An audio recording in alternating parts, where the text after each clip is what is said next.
అక్కినేని అభిమానులందరికీ ఈ ఇయర్ చాలా స్పెషల్ అని చెప్పాలి. సినిమాల విషయం పక్కన పెడితే పర్సనల్ లైఫ్‌లో అక్కినేని వారసులు నాగచైతన్య, అఖిల్ కొత్త జీవితాన్ని మొదలుపెట్టబోతున్నారు. సమంతతో విడాకుల తర్వాత మళ్ళీ పెళ్లి చేసుకోవాలని ఫ్యాన్స్ అంతా ఆశించారు. ప్రముఖ నటి శోభితతో ఆగస్ట్ 8న ఫ్యామిలీ అండ్ ఫ్రెండ్స్ సమక్షంలో ఎంగేజ్మెంట్ చేసుకొని సర్ప్రైజ్ ఇచ్చాడు చే. త్వరలో పెళ్లి కూడా చేసుకోబోతున్నాడు. శోభితల పెళ్లి కోసం ఫ్యాన్స్ ఎదురు చూస్తున్న ఈ టైంలో హ్యాపీలీ ఎంగేజ్డ్ అంటూ సర్ప్రైజ్ ఇచ్చాడు అఖినేని. గత 2 ఇయర్స్గా ప్రేమలో ఉన్న జైనబ్తో అఖిల్ ఎంగేజ్మెంట్ మొన్న సింపుల్గా కొంతమంది ఫ్యామిలీ మెంబర్స్ మధ్య జరిగింది.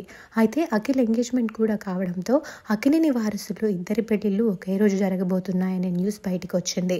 ఒకే రోజు డబుల్ ధమాకా అంటూ ఫ్యాన్స్ కూడా ఖుషి అయ్యారు. ఈ విషయంపై కింగ్ నాగార్జున గారు స్పందించారు.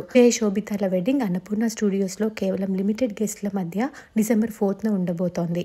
ఈ వెడ్డింగ్ కోసం ఫ్యామిలీ అంతా చాలా ఎక్సైటెడ్గా ఉన్నాము అంటూ చెప్పిన అఖిల్ జైనబ్ ఎంగేజ్మెంట్ తనకి చాలా సంతోషాన్ని ఇచ్చిందని, కానీ వారి పెళ్లి డిసెంబర్లో కాదని 2025 స్టార్టింగ్లో జరిపించాలని నిర్ణయించినట్లు చెప్పుకొచ్చారు.